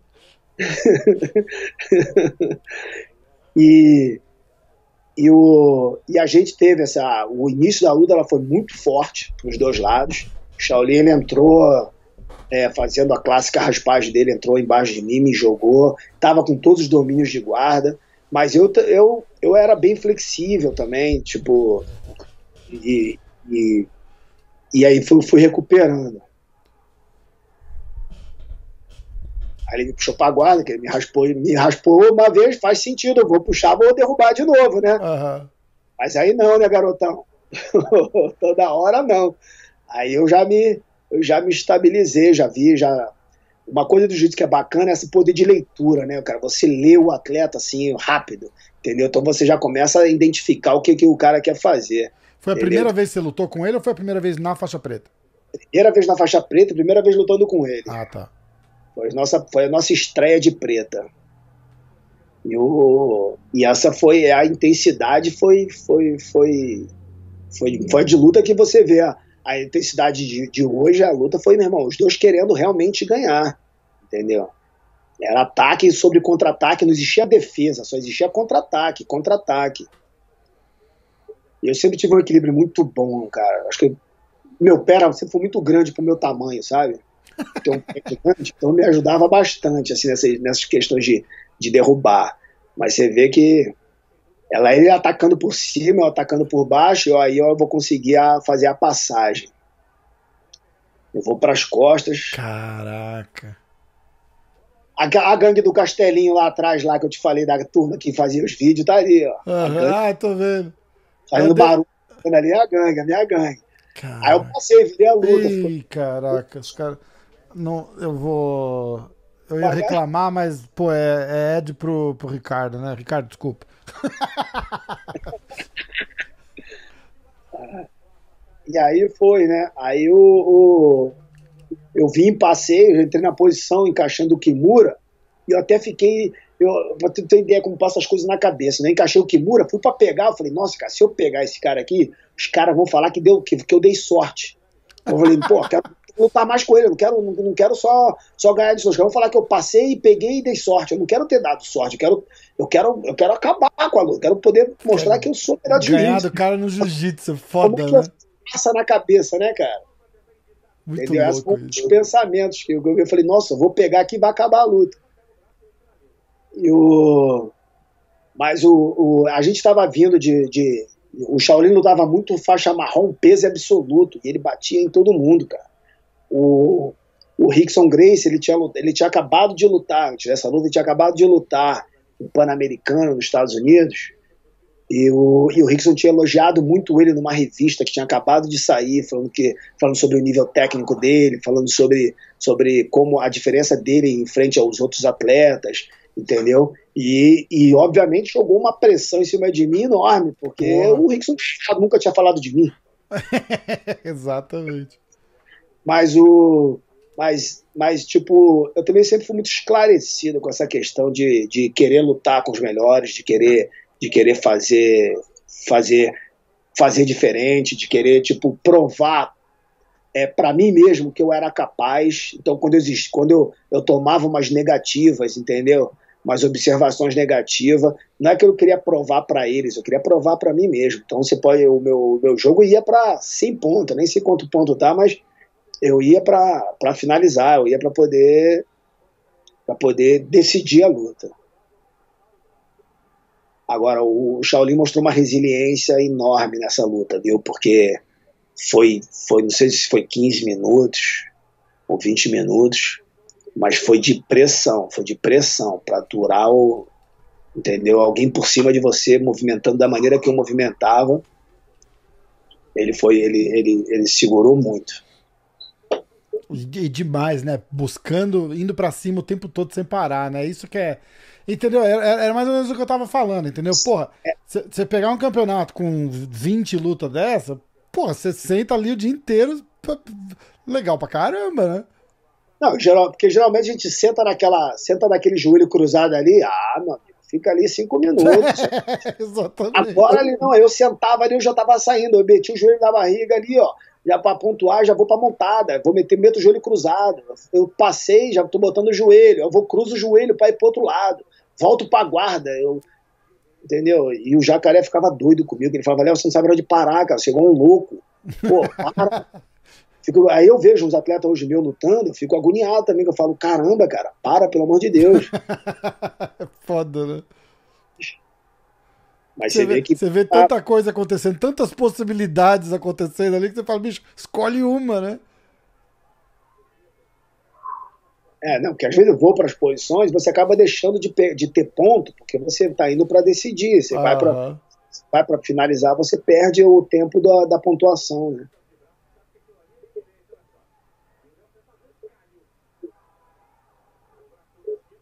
É o Dedé ali atrás? Era Dedé. Né? É.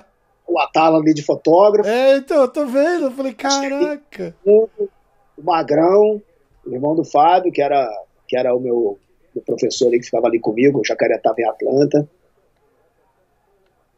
Ele me ajudava muito ali.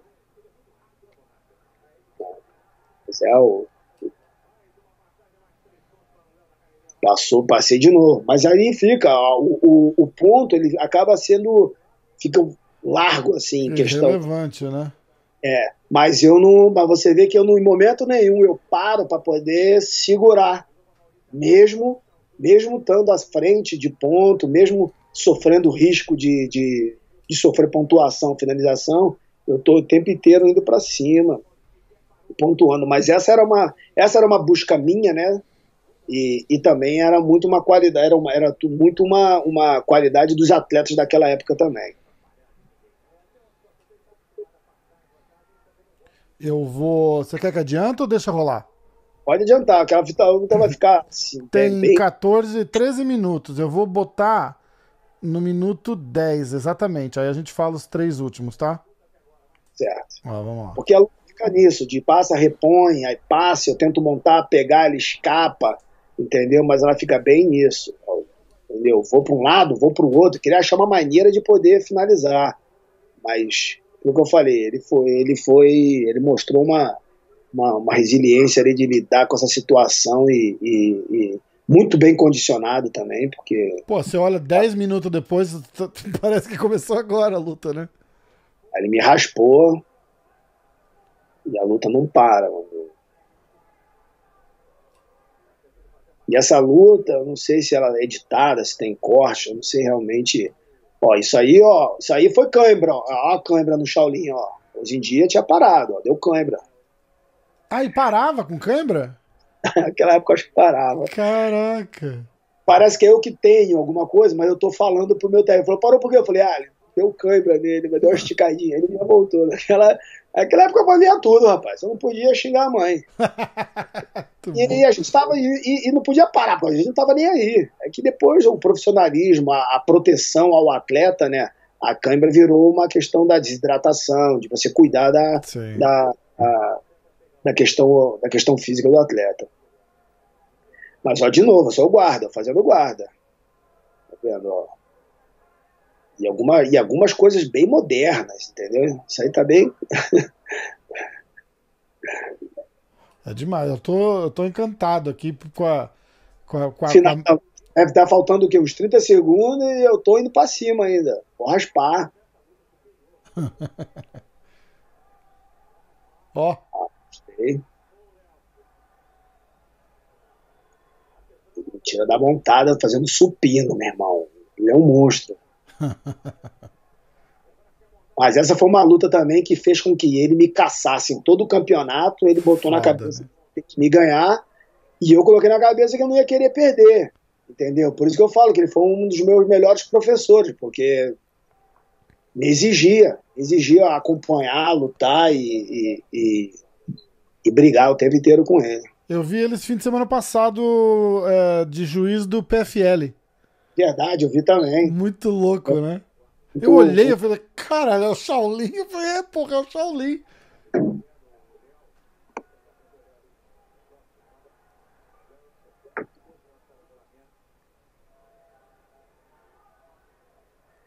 Eu botei na meia, devia estar acabando já a luta. Deixa eu ver quanto tempo. Falta menos de 1 minuto. E a luta tá se desenrolando. Nossa Senhora. Mas foi... isso aí fez o que... Viramos arquirrivais, né? Arquirrivais. Mas foi também muito respeito. Sempre tivemos muito bom relacionamento, sabe? A gente teve premiações que a gente chegou, ó, vamos dividir a premiação, mas é o seguinte, brother, vamos brigar. A gente não tinha, não. A gente fez. Acabou. Porra, no finalzinho não vai nem mostrar. Acho que foi. Acabou mesmo. Não, deixa eu ver. Não, tem o restinho ali. Não, acabou. Ó, acabou. O pessoal tá vendo aqui, ó. Se inscreve lá no canal do Baleia. Gente boa, Ricardo. Eu vou tirar isso aqui.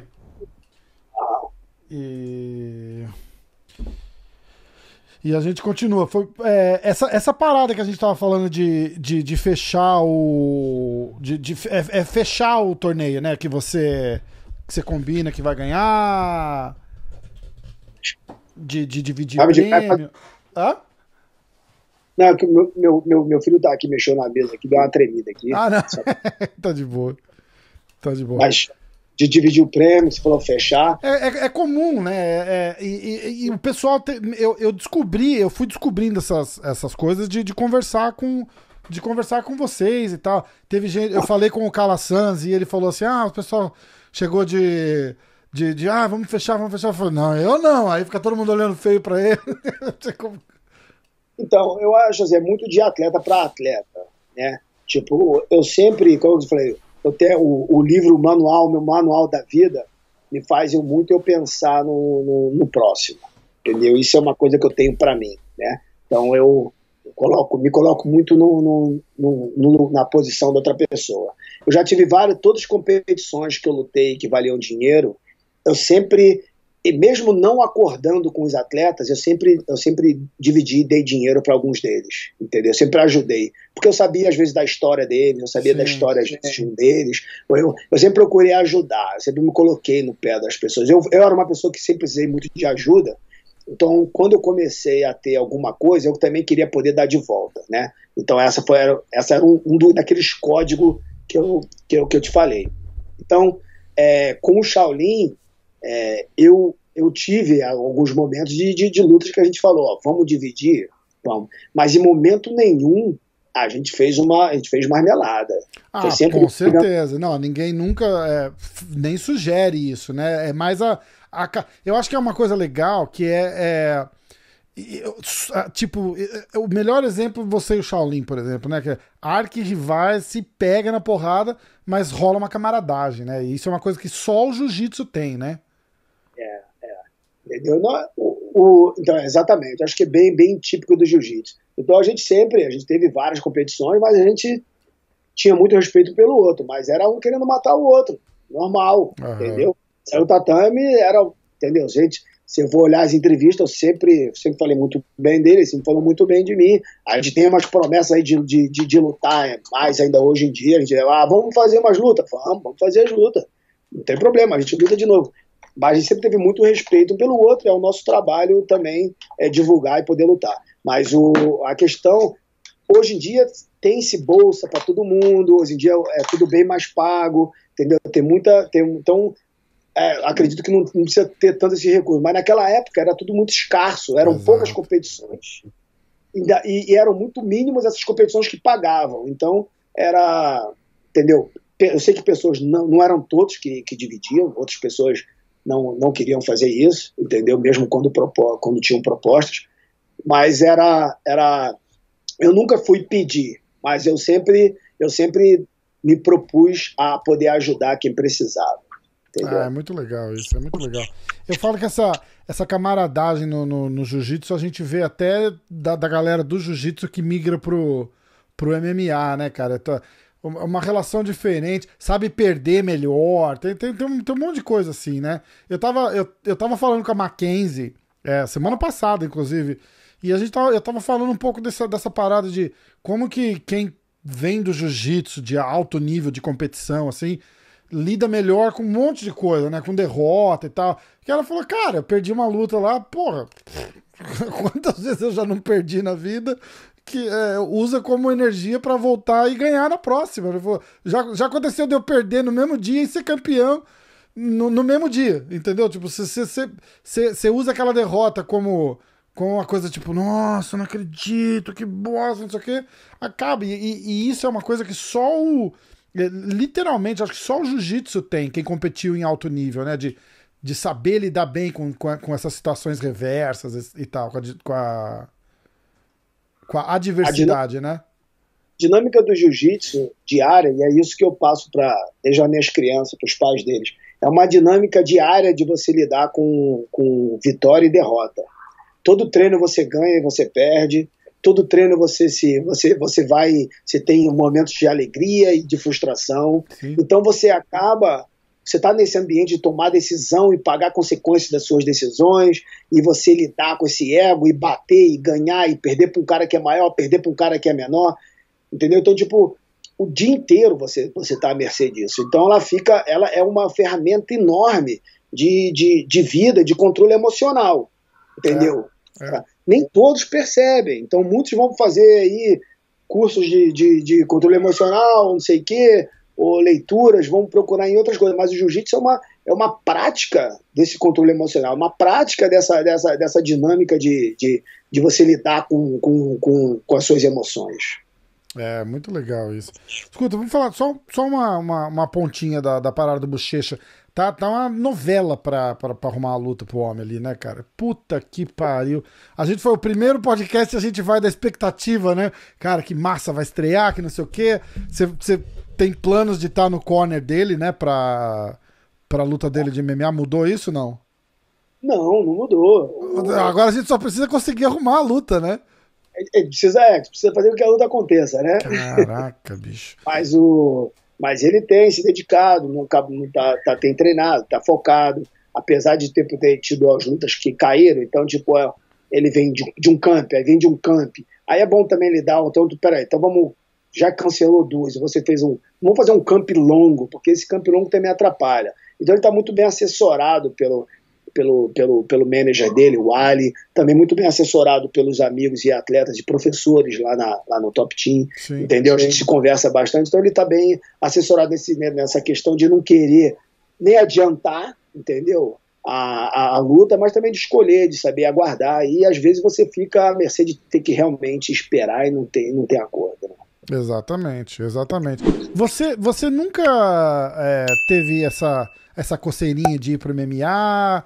Rolou convite? Como é que foi? Qual foi a decisão? Você preferiu se dedicar ao time? Porque certeza que teve convite, né? Teve. Principalmente quando começou a abrir o Abu Dhabi, eu comecei a lutar sem kimono, eu tive convite, porque era o ADCC, misturou muita nacionalidade, o Japão estava tendo o boom do Dreams, dos campeonatos lá, me chamaram. Mas eu, como soldado, antes eu tinha o Jacaré como o maior para o meu professor, e ele quem me orientava. E na época do que eu morava no Rio de Janeiro, eu fazia jiu-jitsu e eu fazia boxe no Claudinho, entendeu? Já pensando na possível, era uma forma natural, né? Entendeu? Então, por mais que a gente fazia vários rachas na academia, tinha vários confere, entendeu? De MMA na academia. Mas eu não tinha a luta oficialmente, eu não fui lutar oficialmente, né? Então, quando comecei a ficar mais velho, comecei a ter proposta, comecei a lutar sem kimono, a fase da minha vida que eu já estava em São Paulo, o Fábio, quando o Jacaré foi para Atlanta e eu não tive o Jacaré assim como meu professor, meu respaldo, o Fábio, ele acabou sendo essa pessoa. E eu coloquei a mesma confiança que eu tinha no Jacaré, eu coloquei no Fábio, ser o meu mentor, me guiar, e ele sabia da vontade que eu tinha de MMA, existia alguma, o Fábio tinha lutado, então fazia muito sentido eu estar em São Paulo treinando, porque ia abrir oportunidade para o MMA, e o MMA era uma das coisas que estava na minha formação para lá. E na minha faixa marrom eu visitava muito o Jacaré, eu treinava muito para lutar MMA, ajudava a treinar o camp de atletas de MMA, eu fui lutar o MMA lá em Atlanta, e chegou lá, o cara não foi, entendeu? A luta antigamente ela não tinha muito não era tão profissional, então, mas era um evento oficial de MMA, e a equipe do cara não foi, e eu acabei ficando sem a luta. Mas e você passar por todo esse processo de sparring, de treino, de tudo. Então, com o ADCC, e eu me destacando no ADCC, eu recebi propostas para lutar. Mas o Fábio, ele não achava que era a hora, ele achava que eu precisava de uma oferta melhor, ele tinha sempre alguma coisa que não fechava essa luta. E ali o Shaolin foi no meu lugar, foi quando eu tive outros atletas da minha equipe que acabaram indo, que eram alunos do Alexandre Paiva. Então outras pessoas pegaram essa vaga, e ali eu acabei ficando mais no jiu-jitsu, entendeu? Entendi. E ali, lá na frente, quando realmente apareceu outras oportunidades, onde eu era mais senhor da minha vida ali, tomar as minhas decisões, eu já não estava tão interessado quanto antes. Entendi. Porque eu já estava muito ligado com a faculdade, eu já estava cuidando de atletas, a competição em si, de kimono e sem kimono, já estava muito, muito aberta, dando muita possibilidade para muitas pessoas. Aí eu já tinha um direcionamento diferente e já não era tanto do meu interesse quanto antes. Aí já não é 100% à vontade, não vale a pena, né? Então, mas eu nunca saí eu participava dos treinos, participava do camp, ajudei. Nesse tempo foi quando o Demian também estreou, eu ajudei o Demian na sua estreia. eu tinha os atletas, o Ruiz, o Xuxa, vários atletas que lutavam, o Michelin, vários atletas de São Paulo que lutavam MMA. Porque o Michelin, eu conheci o Michelin esse fim de ano que eu tive lá no Demian. Então, e ali porque eu sempre estava muito inserido com o MMA por causa do Vitor Belfort. Eu estava treinando o Vitor Belfort e veio uma turma treinar com ele que eu acabei tendo a responsabilidade de ajudar eles como professor. Entendeu? Então, eu sempre tive muito ligado a essa questão de treinamento. Então, depois, mas o interesse em lutar realmente depois foi se perdendo e acabei ajudando em alguns campos, depois lá na frente com o Demian de novo. Participei, fui do camping de alguns atletas do BJ Penn. Que massa. Fui em vários campos do BJ Penn. Aí depois eu fui para o camping do Kid Yamamoto, no Japão. Caraca! Trabalhei aí depois, mais tarde, com o Demian Maia, e depois com a Mackenzie, e agora eu tenho alguns caras que estão começando a vir, porque quando o Bochecha se propôs a lutar, eu não podia abandonar ele, apesar entendeu, de ter uma ressalva com o MMA. Claro. E aí eu programa de adaptação do jiu-jitsu, de como se usar o jiu-jitsu esportivo como defesa pessoal. Entendeu? Até porque foi uma pauta que vocês levantaram aí em algum podcast antes. Puta, provavelmente uma resenha, alguma coisa, não foi? E ali eu tenho tipo, aqui na minha academia eu tenho o Jiu-Jitsu Combat, que é como que você usa o jiu-jitsu esportivo como defesa pessoal. Porque o jiu-jitsu eu vejo, o jiu-jitsu ele é a ferramenta de defesa pessoal, e o jiu-jitsu esportivo ele é uma das melhores ferramentas como defesa pessoal. Você só precisa argumentar e melhorar e adaptar a linguagem, mas ela é a ferramenta. Então, eu tenho o Jiu-Jitsu, Combat Jiu-Jitsu, que ele é como se usar o Jiu-Jitsu esportivo num ambiente de defesa pessoal, de grappling. E eu criei isso exatamente como ferramenta de introdução para o Bochecha, para trazer outros atletas, e acabou tendo algumas pessoas agora que estão começando a me procurar por essa questão. Massa. Muito legal isso. E pra galera que não sabe, o teu irmão tá na AKA ou foi da AKA?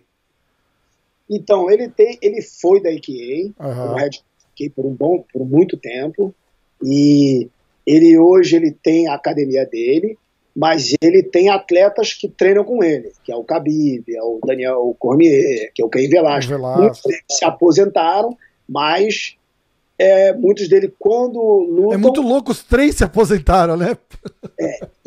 Mas esses mesmo também motivaram outros serem muito próximos do Leandro para poder, não, eu vou lutar, mas eu quero treinar com você. Então ele tem uma visão, apesar de ele não ter competido tanto no jiu-jitsu, ele tem uma visão, uma experiência de luta, e principalmente como professor, muito boa.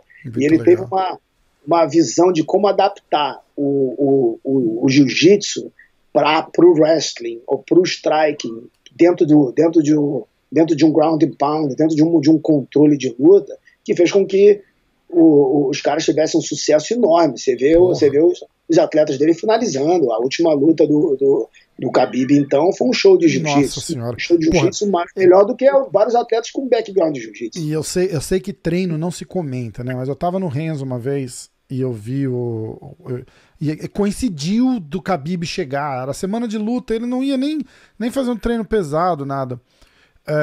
Eu tinha na cabeça que era a luta contra o McGregor, mas aquela luta foi em Vegas. Então, o Khabib ia lutar no Madison Square Garden, eu não lembro agora contra quem. E eu tava fazendo uma aula, você já teve aqui no Renzo? Você chega, você desce pro Blue Basement, né, pro onde tem o tatame azul lá, e se você subir, tem um tatame, tem um tatame aqui grande, aí tem um ringue de boxe e um cage de MMA, que é no segundo andar. Eu tava fazendo uma aula particular no tatame, e aí chegou um grupo de gente e tal, não sei o quê, e eles sentaram assim no outro canto do mesmo tatame, mas, sei lá, 4, 5 caras, estavam se aquecendo, eu fazendo a minha aula, tal, não sei o quê, e aí meio que eu bati o olho, e aí eu falei, caralho, eu já vi esse cara em algum lugar.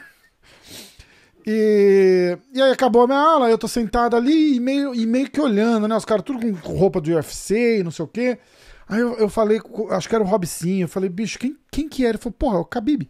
Eu falei, cara, aí eu foquei, eu falei, cara, aí você fala, ah, porra, é o Khabib, né? E aí tinha um cara batendo pad no ringue de boxe, ele veio olhar, aí eu vi, tirei uma foto com ele e tal, e aí eu sentei. Eu já tava ali, naquele momento eles já tinham tirado todo mundo lá de cima. Só que eu já tava lá, eu tava fazendo minha aula, tal, não sei o que, eu acabei ficando. E aí eu sentei pra ver ele aquecer. Tava ele e o Dan Ige, que é amigo dele, tá sempre junto com os caras lá, tal, não sei o que. E meu irmão, esses caras estavam num pega pra capar, só os dois ali. E era uma coisa absurda. O Dan Ige é bom de jiu-jitsu pra caraca, mas muito, muito, muito bom. Mas o Khabib pegou esse cara, mas ele não pegava, ele não finalizava. Ele armava e largava e começava de novo. Umas 10 vezes. Umas 10 vezes assim, em 5 minutos, cara. Eu ficava olhando assim, eu tava assim, a 2 metros deles assim, eu ficava olhando e falava, cara, bicho, é sinistro. O nível do cara porra, parece um ET ali no negócio. E tem além do condicionamento que você tem que ter baseado naquela mentalidade que eu te falei. Porque se o jiu-jitsu luta 5 minutos, ele vai lutar para poder lutar muito.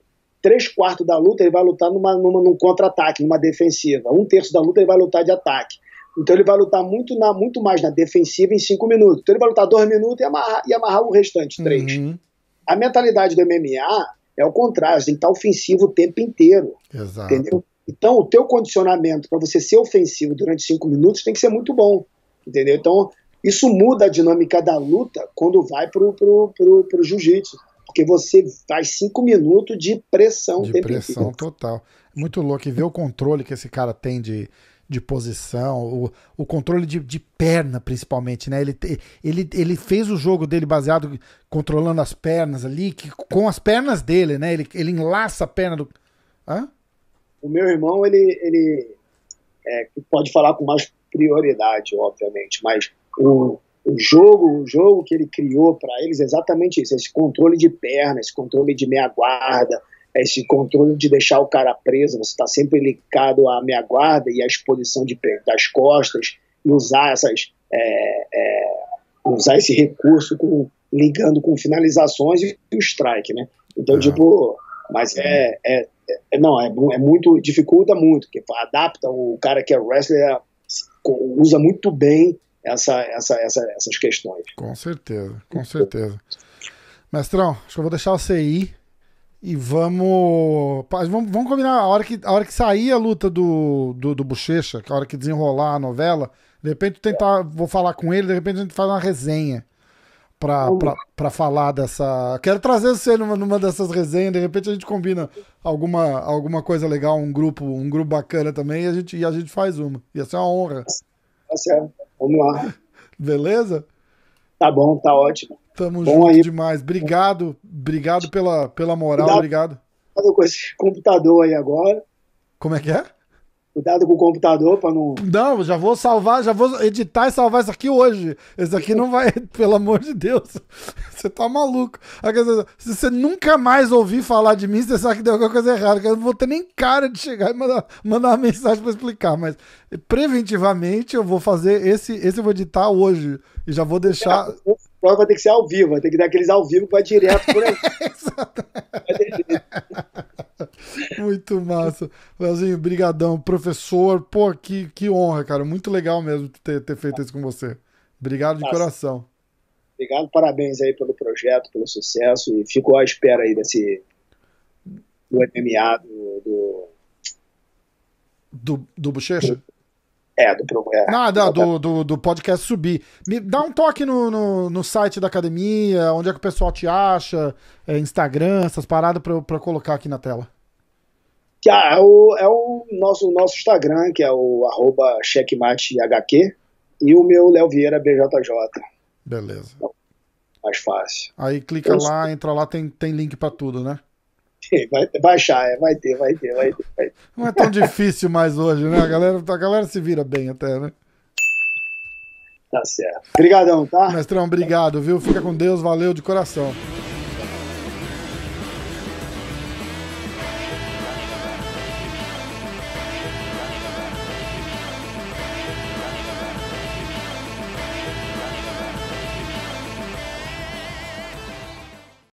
Ó, eu vou botar pra gravar e a gente manda bala, vamos com tudo. Tá bom. Quem tem pergunta é você. Não, Eu vim pra refazer as perguntas, vou nem lembrar. puta, eu também não. Ih, cara, é verdade, eu tinha uma pautinha, lembra? Deixa eu ver se eu acho aqui, ó. Mas Bem, ficou ficado velha, né? Não tem, não? bem lembrado. Não, tá aqui, ó. Puta, aqui, ó. Saída da Allianz, Brasa Clube, como fundou a Checkmate.